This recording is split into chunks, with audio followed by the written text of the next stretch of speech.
성도들에게 절대적으로 필요한 두 가지 은혜가 있습니다. 청교도들은 이 두 가지를 성도들이 천국으로 날아가는 데 필요한 두 개의 날개와 같다라고 비유하기도 했습니다. 첫 번째는 바로 믿음의 날개입니다. 믿음은 은혜의 선물입니다. 믿음은 내가 먼저 시작한 것이 아니라 하나님께서 나를 찾아와 주셔야 내가 내 마음속에 믿음을 가질 수 있는 것입니다. 그런 하나님이 나에게 찾아오신 믿음은 거기서 머무르지 않고 반드시 내가 하나님을 찾아 나서고 내가 하나님을 영광 올려드리고 하나님을 높여드리는 믿음으로 나아가야 되는 거죠. 믿음에서 믿음으로 나아가야 하는 것입니다. 두 번째 은혜의 선물은 바로 회개입니다. 회개는 믿음의 씨앗이 내 안에 찾아올 때 내 안에서 일어나는 반응입니다. 하나님의 은혜가 없이 우리는 회개할 수 없습니다. 그러나 은혜로만 회개가 이루어진다면 회개하라는 명령을 주시지 않았을 것입니다. 하나님의 은혜로 내가 회개가 시작되었지만 나의 의지로 결단을 통해 행함을 통해 회개를 행하지 않으면 우리는 천국을 누릴 수가 없을 것입니다. 믿음을 통해 회개가 시작되고 또 회개를 통해 믿음이 더욱더 견고해질 수 있는 거죠. 이 믿음과 회개를 통해서 우리는 이 땅에서 천국을 경험할 수 있게 되는 것입니다. 그동안 한국교회 안에서 믿음은 강조되었지만 회개가 강조되지 못한 점을 우리는 되돌아봐야 할 것입니다. 지난주 일부 설교에서 주선혜 교수님 설교하실 때 한국교회가 회개를 강조하지 않았기 때문에 무너지고 있다라는 지적을 했습니다. 옳으신 말씀입니다. 이번 주부터 시작해서 스가랴서를 강해하며 말씀을 듣고자 하는 이유는 바로 이것입니다. 우리가 회개하자는 것입니다. 그리고 새로워지자는 것입니다. 스가랴서의 주제는 회개와 회복입니다. 죄에 대한 지적과 심판에 대한 경고를 계속 듣는 것은 그리 유쾌한 일은 아닙니다. 그러나 죄에 대한 회개 없이 우리는 진정한 신앙의 기쁨을 맛볼 수가 없습니다. 어떤 분들은 회개는 우리의 기쁨을 빼앗아가는 것처럼 생각합니다. 아닙니다. 우리는 회개를 통해서 우리의 기쁨이 거룩하게 또 정화되어서 더 풍성한 기쁨, 더 온전한 기쁨, 더 지속적인 기쁨을 누릴 수가 있을 것입니다. 성경에도 보면 우리 성도님들이 사랑하는 책들이 있어요. 그런데 예언서를 사랑하는 분들이 드뭅니다. 왜냐하면 그 예언에는 죄에 대한 지적, 경고, 하나님의 심판에 대한 경고가 계속 반복되어 나오기 때문이죠. 바라기는 우리 온누리교회 성도님들은 예언서의 말씀을 사랑하는 우리 모두가 될 수 있게 되기를 축원합니다. 예언서를 사랑하는 사람들은 절대 망하지 않습니다. 예언의 경고를 깊이 마음에 새기면 우리 삶이 거룩해지고 우리 가정이 거룩해지고 이 사회가 거룩해질 수 있기 때문입니다. 그래서 스가랴서를 시작하면서 마음으로는 두려움이 있습니다. 또 떨림이 있습니다. 과연 이 예언의 말씀들을 잘 우리 성도님과 나눌 수 있을까? 한편으로는 걱정도 됩니다. 그러나 우리가 마음을 열고 귀를 열고 듣고자 하면 하나님께서 우리 모두에게 말씀하여 주실 수 있으리라고 믿습니다. 스가랴 선지자는 이스라엘 역사에서 포로 귀환 시대에 사역했던 선지자입니다. 이스라엘 백성들은 바벨론에 의해서 멸망당하고 세 차례에 걸쳐서 포로로 끌려갔습니다. 근데 70년이 지난 이후에 페르시아 시대에 세 차례에 걸쳐서 다시 귀환하게 됩니다. 이 70년의 포로 기간을 계산할 때 하나님께서 참 은혜로 계산해 주신 것은 세 번째로 마지막으로 끌려갈 때부터 첫 번째 돌아올 때까지를 계산했다면 제일 처음 끌려간 사람들은 훨씬 더 긴 기간이 되겠죠. 하나님께서는 이 기간을 다 합쳐서 70년 정도 이렇게 계산해 주셨습니다. 얼마나 은혜로운 계산법입니까? 세 차례에 걸쳐서 귀환하게 되는데, 첫 번째 귀환은 페르시아 왕의 고레스라는 왕, 주전 538년에 고레스 왕 때에 귀환하게 됩니다. 이때 정치 지도자가 스룹바벨이고 대제사장이 여호수아입니다. 앞으로 이 두 사람의 이름은 스가랴서에서 곳곳에 나오게 될 것입니다. 두 번째 귀환은 페르시아의 아닥사스다 왕 때 이루어졌는데, 주전 458년에 에스라, 제사장 에스라서를 기록한 사람이죠. 에스라의 인도로 귀환하게 됩니다. 세 번째 귀환은 우리가 잘 아는 느헤미야라는 지도자에 의해서 주전 444년에 귀환해서 이들이 성벽을 재건하게 되지요. 역시 아닥사스다 왕 20년 때 이루어지게 됩니다. 이 스가랴 선지자는 첫 번째 포로 귀환 때 귀환한 선지자입니다. 그 당시 아주 젊었을 때, 아주 소년의 때 귀환해서 이제 사역할 때도 비교적 젊은 나이에 사역하게 되었습니다. 첫 번째 포로 귀환은 고레스 왕에 이루어졌는데, 이 고레스 왕은 이사야에도 나오죠. 아주 귀한 하나님께서 사용하신 사람이죠. 이 사람은 이스라엘 백성들을 포로에서 귀환시키면서 금품도 제공하고 성전을 제공할 수 있는 모든 재료도 제공해 줄 뿐만 아니라 느부갓네살 시대에 뺏어왔던 그 예루살렘 성전에 있던 기물들도 다 다시 반환해 주면서 성전을 재건하도록 허용해 주었습니다. 이 고레스 칙령에서 귀환할 때 그것은 사실 명령이라기보다는 허용이었습니다. 자발적으로 귀환할 수 있도록 길을 열어준 것이죠. 이미 수십 년 동안 바벨론에 정착해서 살던 사람들 중에 일부만 귀환하게 되었습니다. 모든 백성들이 다 귀환한 것은 아니죠. 나는 이제 바벨론에 정착했으니 여기서 그냥 살겠다, 뿌리 내리고 살겠다라고 하는 사람들도 있었다는 것입니다. 그래서 에스라서를 보면 귀환한 사람들이 49,697명, 약 5만 명가량만 돌아오게 된 것입니다. 이들은 포로에서 귀환하자마자 제일 먼저 성전을 재건하는 일에 착수했습니다. 포로 시절에 그들의 꿈은 예루살렘에 돌아가 성전에서 하나님을 예배하며 제사하는 것이었기 때문입니다. 성전은 그들의 신앙의 터전이요 기둥이었습니다. 시편 곳곳에 보면 이 예루살렘을 향하여 눈물을 흘리며 기도했던 이 시편 기자들의 노래가 나옵니다. 다니엘도 예루살렘을 향하여 창문을 열어놓고 하루 3번씩 기도했다는 기록이 나오지요. 예루살렘의 재건, 성전의 재건은 그들의 꿈이요 이상이었습니다. 고레스 왕의 칙령에 의해서 귀환됐을 때 그들은 성전을 재건하는 일부터 시작했던 것입니다. 그들은 눈물을 흘리며 성전의 기초를 놓았습니다. 에스라서가 그 배경이 되지요. 에스라서를 보면 그들은 눈물을 흘렸습니다. 연세가 많이 든 솔로몬 성전의 그 아름다운 모습을 보았던 그런 어르신들은 눈물을 흘렸어요. 왜? 안타까웠어. 지금 놓고 있는 기초가 너무나 초라해 보였기 때문에 안타까웠어. 한편으로는 안타까움의 눈물이요, 한편으로는 기쁨의 눈물이 이 교차하면서 그들은 눈물 흘리며 성전의 기초를 놓았습니다. 그 소식을 들은 주변의 민족들, 특별히 사마리아 민족들이 그 일을 환영할 리가 없었습니다. 방해했습니다. 위협하기도 하고 협박하기도 하고 거짓으로 속이기도 하고, 그리고 이 페르시아 왕들에게 상소를 올리기도 해서 결국 이 성전 재건 사업이 중단되게 됩니다. 그로부터 16년 흘렀습니다. 16년 동안 그들은 각자의 집을 짓고 돌아온 예루살렘에 정착했지만 예루살렘 성전은 기초만 놓아진 채로 방치된 채로 있었던 것입니다. 다리오 왕 2년에 이르기까지 그들은 각기 하나님의 성전을 모른 채 했습니다. 누가 얘기 꺼낼까 봐 두려워했습니다. 그러면서 16년의 시간이 흘렀던 거죠. 바로 그때에 하나님께서 보내신 선지자가 바로 스가랴 선지자입니다. 스가랴 선지자뿐만 아니라 학개 선지자를 함께 보내셨어요. 학개와 스가랴 선지자를 통해서 하나님은 방치되었던 성전 재건, 이스라엘 백성들이 하나님께 대한 관심을 잃어버리고 각자의 삶에만 몰두하고 있는 그들의 신앙을 다시 회복시키기를 원하셨던 것입니다. 바로 오늘 본문의 1절에 다리오 왕 2년으로 시작되죠. 다리오 왕 2년, 하나님은 학개와 스가랴 선지자를 통해서 다시 이 성전을 재건하는 일을 시작하셨던 것입니다. 에스라 5장 1절 2절이 바로 본문의 배경이 되는데 함께 읽어보겠습니다. 시작. 예언자 학개와 이또의 자손인 예언자 스가랴가 유다와 예루살렘에 사는 유다 사람들에게 이스라엘의 하나님 이름으로 예언했습니다. 그러자 스알디엘의 아들 수룹바벨과 요사닥의 아들 예수아가 일어나 예루살렘 하나님의 집을 다시 세우기 시작했습니다. 그때 하나님의 예언자들이 그들과 함께하며 도왔습니다.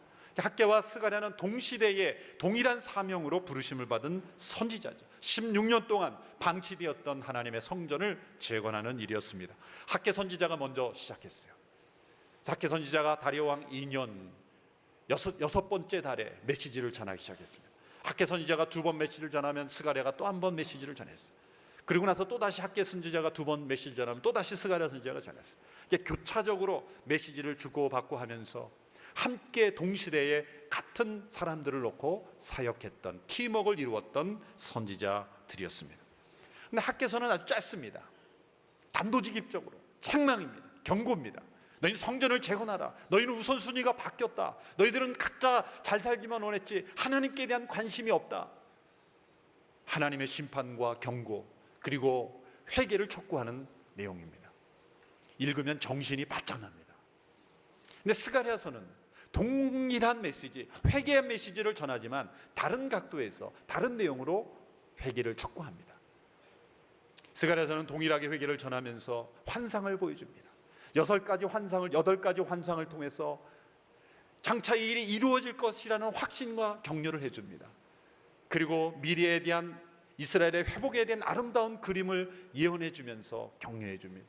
그리고 장차 오실 메시아가 이루실 나라를 보여주면서 지금 보여지는 성전만이 전부가 아니라 그 성전의 재건 이 너머에 더 중요한 것을 가르쳐 주려고 하고 있는 것이죠. 학개서의 메시지를 보충하면서 더 풍성하게 메시지를 전하는 것이 바로 스가랴 선지자의 메시지인 것입니다. 그것은 무엇입니까? 성전을 건축하라, 재건하라고 말씀하지 그게 전부가 아니라는 거죠. 보이는 건물을 건축하는 것 자체가 하나님의 뜻의 전부가 아니라는 것입니다. 보이지 아니하는 하나님의 성전, 하나님의 나라, 내면적인 하나님과의 관계 회복이 없이는 보이는 성전이 재건되는 것은 아무 의미 없는 것이다. 보다 더 근본적이고 내면적이고 더 중요한 것을 가르쳐 주시는 메시지를 우리에게 전하기 위해서 스가랴 선지자의 보충이 필요했던 것입니다.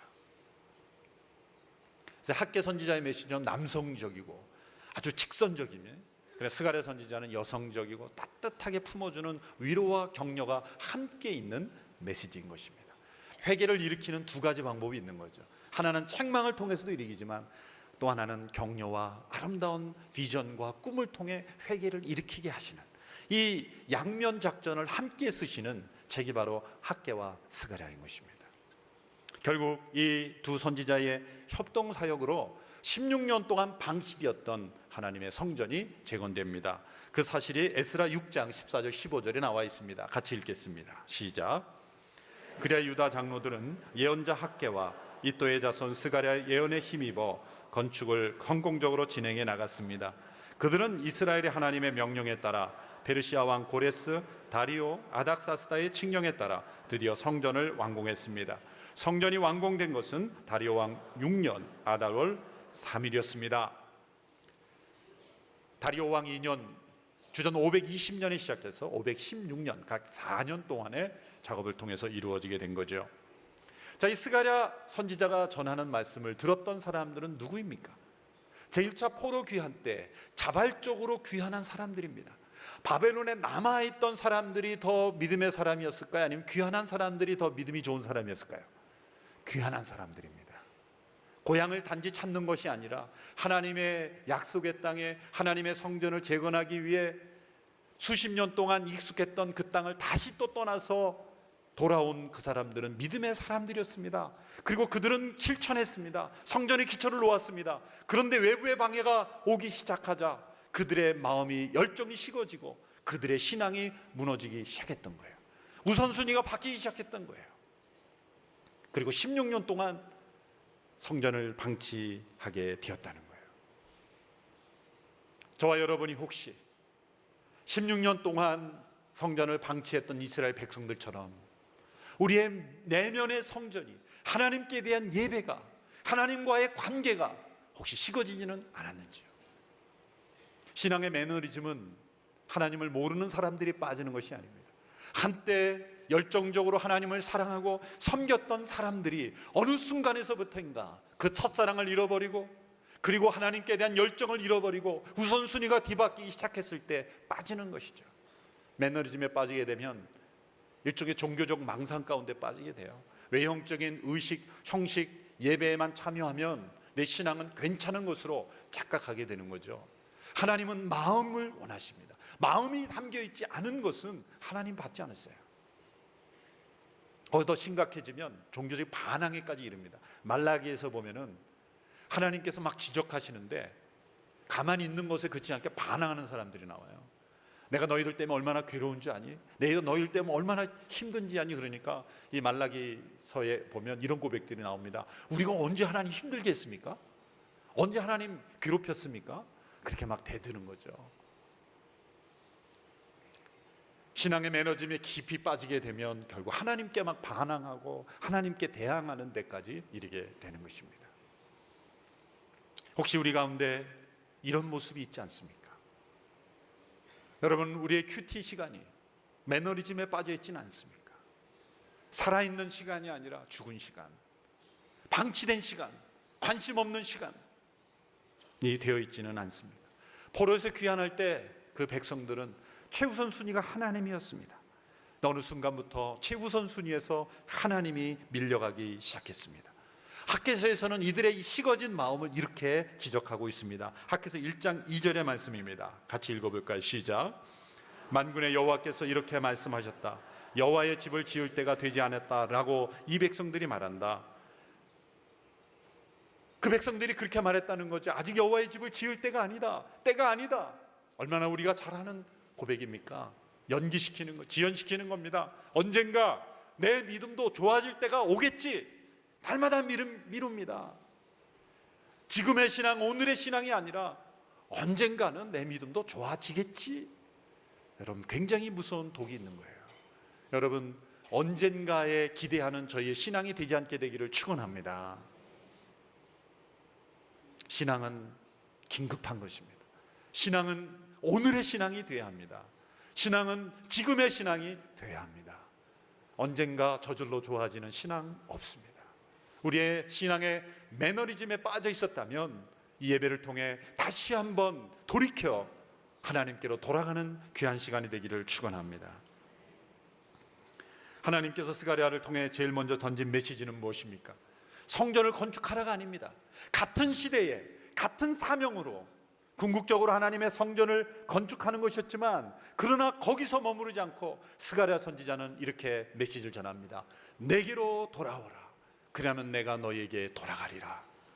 오늘 본문 1절에서 3절까지의 말씀입니다. 같이 읽습니다. 시작.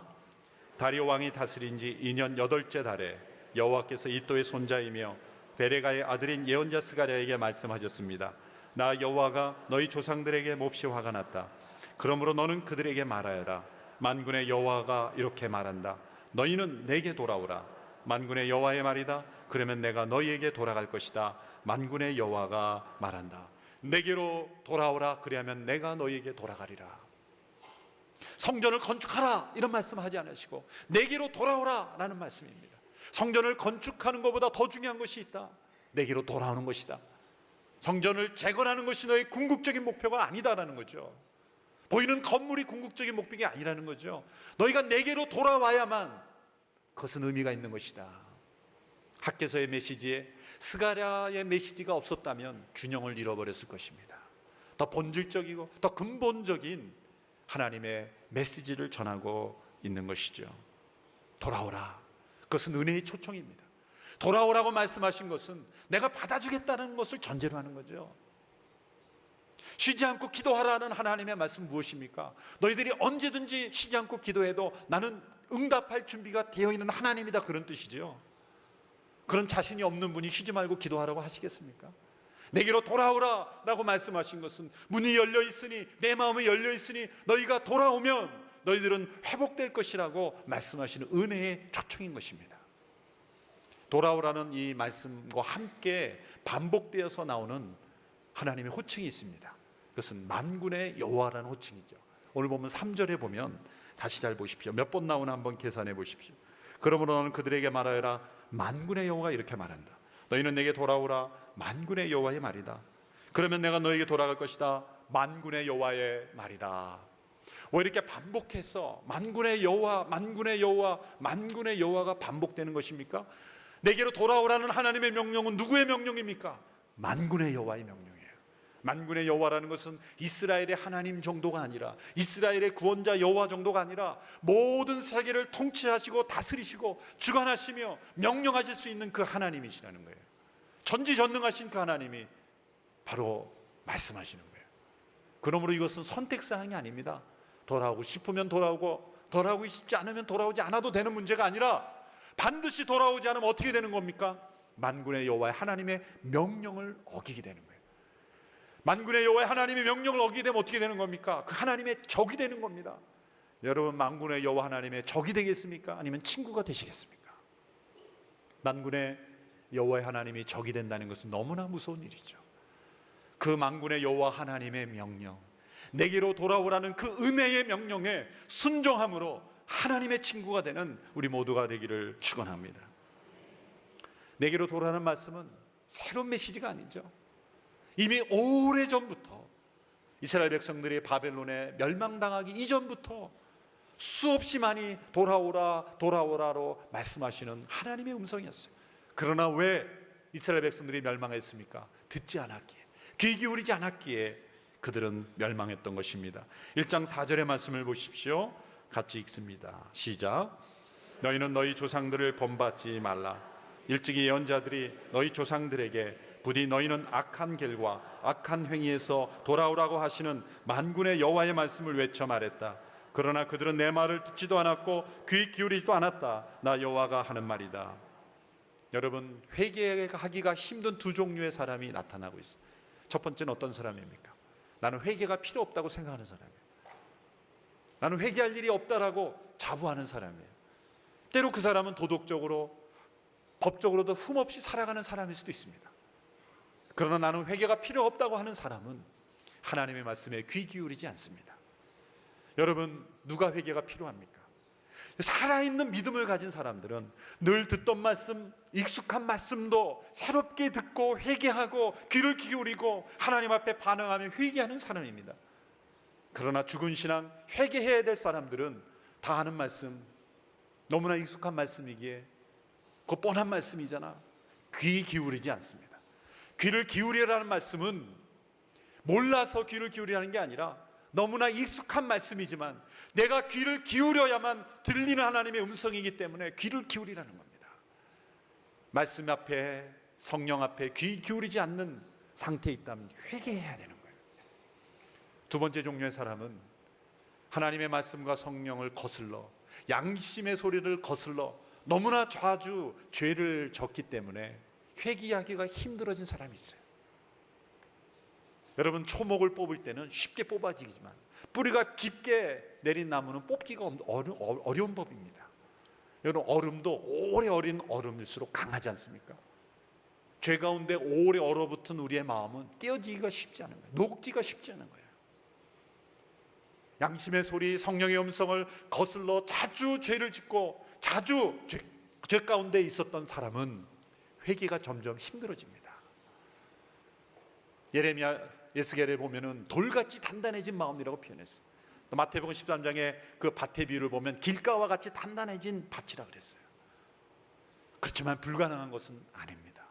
하나님의 성령이 임하시고 우리가 돌아오라는 이 말씀에 순종하여 주님, 내가 돌아가겠습니다 결단하는 그 순간 성령님이 임하셔서 우리의 단단한 마음이 부드러운 마음으로 변화될 줄로 믿습니다. 성령님께서 함께 하시는 회개에는 6가지 중요한 요소들, 특징들이 나타납니다. 첫 번째는 죄를 발견하는 것입니다. 죄를 발견하지 않고 어떻게 회개하겠습니까? 요한계시록 3장에 보면 성령께서 라오디게아 교인들에게 이렇게 말합니다. 너희들은 안약을 사서 눈에 좀 바르라. 안약을 좀 사서 눈에 발라라. 우리가 하나님 앞에 회개할 때 제일 먼저 기도해야 될 것은 무엇입니까? 하나님, 제 눈에 안약을 발라 주십시오. 저희 죄를 보게 해 주십시오. 발견하게 해 주십시오. 저희 실상을 깨닫게 해 주시옵소서. 영적인 안약을 바르고 자신의 죄를 발견하는 것, 이것이 첫 번째 단계입니다. 두 번째는 죄를 슬퍼하는 것입니다. 산모가 산고에 고통 없이 생명을 출생할 수 없으시, 죄에 대한 슬픔 없이는 진정한 회개가 태어나지 않는 것입니다. 여러분, 하나님이 구하시는 제사는 상한 심령이라 그랬습니다. 시편에 보면은 내 눈물을 주의 병에 담으소서라는 기도가 나옵니다. 이것은 무슨 뜻입니까? 이 세상의 눈물은 흘려져 말라버리지만 회개의 눈물, 죄에 대한 슬픔의 눈물은 하나님께서 기억하시고 하나님의 병에 담으신다는 거예요. 우리의 눈물이 하나님의 병에 담겨지는 눈물이 되기를 축원합니다. 이 슬픔은 형벌을 받을 것에 대한 두려움 때문에 흘리는 슬픔이 아닙니다. 죄 자체에, 하나님 앞에 내가 죄를 범했다는 것 자체를 슬퍼하는 거예요. 도둑질한 사람이 잡혔을 때 막 억울해하고 슬퍼하죠. 눈물 흘리죠. 가만히 보면 사실은 죄를 지었다는 것 자체가 아니라 들켰다는 것이 분해서, 내가 조금만 조심하면 안 들킬 수 있었는데 그게 분해해서 흘리는 그런 슬픔, 그건 진정한 슬픔이 아니죠. 또 앞으로 당할 형벌을 두려워해서 그것 때문에 흘리는 슬픔, 그게 슬픔이 아닙니다. 진정한 슬픔은 내가 죄를 범했다는 그 자체, 하나님 앞에 죄를 범했다는 그 자체가 슬퍼서 슬퍼하는 슬픔이 되어들 줄로 믿습니다. 이 슬픔, 애통하는 자에게 주시는 복, 이 죄에 대한 슬픔이 있어야 됩니다. 세 번째로 더 나아가 그 죄를 고백하는 것입니다. 얼마 전에 제가 장염에 걸려서 아주 며칠을 고생했던 적이 있습니다. 근데 장염에 걸린 당일에 이 구토가 일어나기 시작하는데, 저는 그냥 배가 그냥 아픈 정도로 알았는데 머리부터 발끝까지 온몸이 그 전율을 느끼면서 막 그 몸살을 앓으면서 왜 이렇게 몸이 아픈가 그랬더니 나중에 이 구토를 끄집어내려 그 밑바닥에 들어갔던 그 불순물을 끄집어내야 되니까 온 몸이 동원이 돼서 그 불순물을 끄집어내는 거예요. 다시 토해내는 거죠. 생명의 신비예요. 우리 몸에 잊지 말아야 될 불순물이 들어왔을 때 우리의 몸은 살아있다면, 생명이 있다면 그 불순물을 끄집어내고야 마는 것입니다. 그것이 고백입니다. 우리 영혼에 들어오지 말아야 될 불순물이 들어온다면 어떻게 됩니까? 우리의 영혼은 몸부림치면서 그 불순물을 끄집어내서 토해내는 것, 이것이 고백인 것입니다. 이건 해야 한다는 것이 아니라 하지 않을 수가 없는 거예요. 살아있는 신앙은 우리 영혼에 불순물이 들어왔을 때 토해내고야 마는 것입니다. 이런 죄의 고백, 여러분, 이런 죄를 고백하지 않았을 때 어떠한 괴로움이 있는지 시편 기자들은 이렇게 고백합니다. 시편 32편 3절 4절입니다. 시편 30편 3절 4절을 같이 한번 읽어볼까요? 시작. 내가 죄를 고백하지 않고 온종일 신음할 때 내 뼈들이 다 녹아내렸습니다. 밤낮으로 주의 손이 나를 짓누르시니 한여름 떼약볕에 있었던 것처럼 내 원기가 다 빠져버렸습니다. 여러분, 원기가 부족하십니까? 죄의 고백부터 시작하십시오. 죄를 고백하지 않으면 뼈가 녹아내리는 듯한 기력이 쇠약해지는 거예요. 우리 안에 있는 모든 영혼의 불순물들을 토해낼 때 우리의 몸과 마음이 건강해질 줄로 믿습니다. 죄의 고백, 죄의 고백은 confession, 그것은 함께 고백하는 거죠. 성령님께 지적하시고 성령님께서 지적하시는 것을 인정하며 토해내는 것입니다.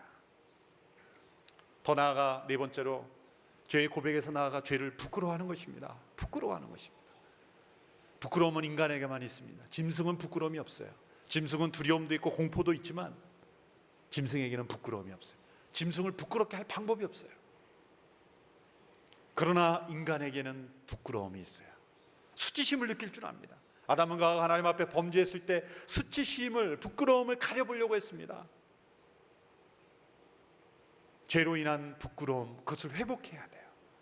그러나 사단에게 의해서 사로잡힌 사람의 특징을 뭐라고 설명하냐면 마음은 금강석같이 단단해지고 이 놋과 같이 이마가 단단해진다. 그건 뭡니까? 부끄러움을 모르는 얼굴이 된다는 거예요. 에스라 9장 6절에 에스라는 이렇게 하나님 앞에 부끄러워하며 기도했습니다. 하나님이여, 내가 주께 하나님께 얼굴을 들기가 너무 부끄럽고 망신스럽습니다. 우리의 죄가 우리 머리보다 높고 우리의 죄악이 하늘까지 닿았기 때문입니다. 우리가 지금 죄를 고백하며 더 많이 부끄러워할수록 주님 앞에 설 때 우리는 덜 부끄러워하게 될 것입니다. 함께 따라해 보실까요? 지금 우리가 많이 부끄러워하면 주님 앞에서 덜 부끄러워하게 될 것이다. 지금 우리가 부끄러워하지 않으면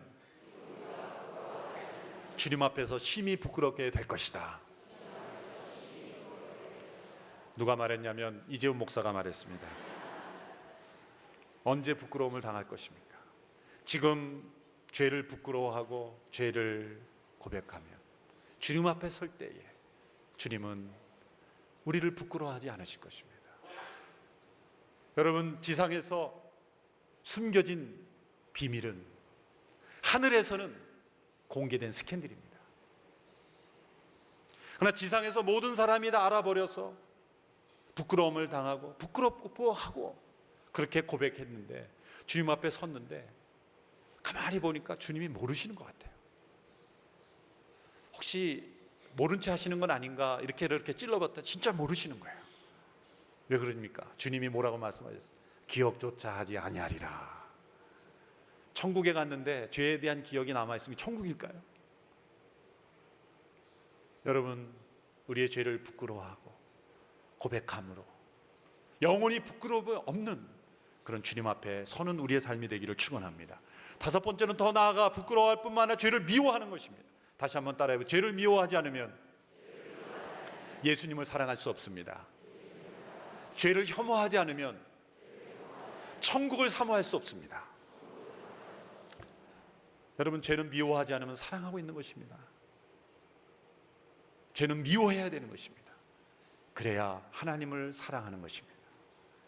여섯 번째, 거기서 나아가 죄를 돌이키는 것입니다. 죄에서 돌이키는 것입니다. 사도행전에 보면 사도 바울이 독사에 물려 독사를 떠나버렸다 그랬어요. 여러분, 뱀이 여러분을 물고 있으면 예의상 그래 좀 물고 있어라 그러고 있겠습니까? 떠나버리는 것처럼 죄는 떠나버리는 것입니다. 돌이키는 것입니다. 이것이 회개입니다. 행동의 변화입니다. 실천입니다. 끊는 것입니다. 에스겔 33장 11절에 하나님은 이렇게 호소하셨습니다. 내 삶을 두고 맹세한다. 나는 악인의 죽음보다는 오히려 그들이 자기 행동으로부터 떠나 사는 것을 기뻐한다. 돌이키라. 너희 악한 행동으로부터 떠나라. 이스라엘 족속아, 너희가 왜 죽으려 하느냐? 주 여호와의 말이니라. 하나님 우리의 피보다 우리의 눈물을 원하십니다. 우리가 죽는 것이 아니라 사는 것을 더 원하십니다. 그래서 돌아오라고 말씀하시는 거예요. 너희는 내게로 돌아오라. 우리가 만약 하나님께로 돌아가면 하나님 우리에게 돌이키십니다. 하나님의 임재를 우리에게 회복시켜 주십니다. 하나님의 진노를 돌이키십니다. 그리고 하나님이 우리에게 돌아오시면 어떤 일이 일어날까요? 하나님의 천사들이 우리를 보호할 것입니다. 우리에 일어나는 모든 주변에 일어나는 일들이 이해할 수 없는 모든 일들조차도 합력하여 하나님의 선을 이루게 될 것입니다. 하나님 우리에게 돌이키시면 바로 하나님이 우리의 능력이 되시고 하나님이 우리의 친구가 되어주시고 하나님이 우리의 보호자가 되어주시고 만군의 여호와 하나님이 바로 우리 편이 되어주시는 것입니다. 하나님께로 돌아가야 하는 것입니다. 그러나 많은 사람들은 돌이킬 수 있을 때 돌이키지 않았습니다. 이스라엘 백성들도 그랬어요. 지금 스가랴 선지자가 그 시대 사람들에게 조상들 얘기하죠. 너희 조상들이 어땠는지 아냐? 나중에 후회했다. 그때 듣지 않았고 나중에 그제서야 후회했다. 그 말씀이 바로 5절 6절입니다. 같이 읽겠습니다. 시작. 너희 조상이 어디 있느냐? 예언자들이 영원히 사느냐? 내가 내 말과 내 규례들을 너희 조상들이 듣도록 내 종 예언자들에게 말하라고 명령하지 않았느냐? 그러나 그들은 듣지 않고서 이제야 돌이켜보며 이렇게 말한다. 만군의 여호와께서 우리 길과 우리 행위를 따라 우리에게 하기로 작정하신 그대로 우리에게 이루셨다.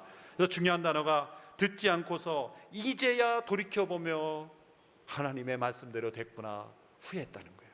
여러분, 이러한 후회가 우리의 삶에 없게 되기를 축원합니다. 이제야 돌이켜 하나님의 말씀하신 대로 심판과 진노가 임하고 나서야 그제야 돌이켜보며 하나님 말씀대로 됐구나 후회하지 말라는 것입니다.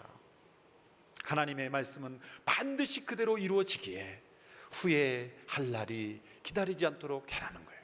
그러므로 보라, 지금이 은혜 받을 만한 때요 구원받을 때라. 바로 회개의 때는 지금인 것입니다. 나중이 아니라 미루지 말고 바로 지금 고백하고 죄를 발견하고 죄에서 죄를 슬퍼하고 또 죄를 부끄러워하고 미워하고 죄를 고백하고 죄에서 떠남으로 하나님께로 돌아가는 역사는 바로 지금 있어야 한다는 것입니다. 늦으면 늦어질수록 더 큰 책임을 담당하게 되는 것입니다. 빠르면 빠를수록 더 책임이 적게 되는 것입니다. 어떤 사람은 마지막 때에 십자가상의 강도처럼 멋있게 회개하고 죽겠다고 작심하는 분들이 있어요. 예전에도 한번 말씀드린 기억이 나는데 어떤 분이 실제로 저한테 이렇게 질문했어요. 목사님, 마음대로 살다가 마지막 순간에 예수 믿고 구원받은 사람이 있다지요? 아, 네, 십자가상의 강도죠. 저는 그렇게 살겠습니다. 깜짝 놀랐어요. 이 자리를 통해 말씀드립니다. 그렇게 살지 마십시오.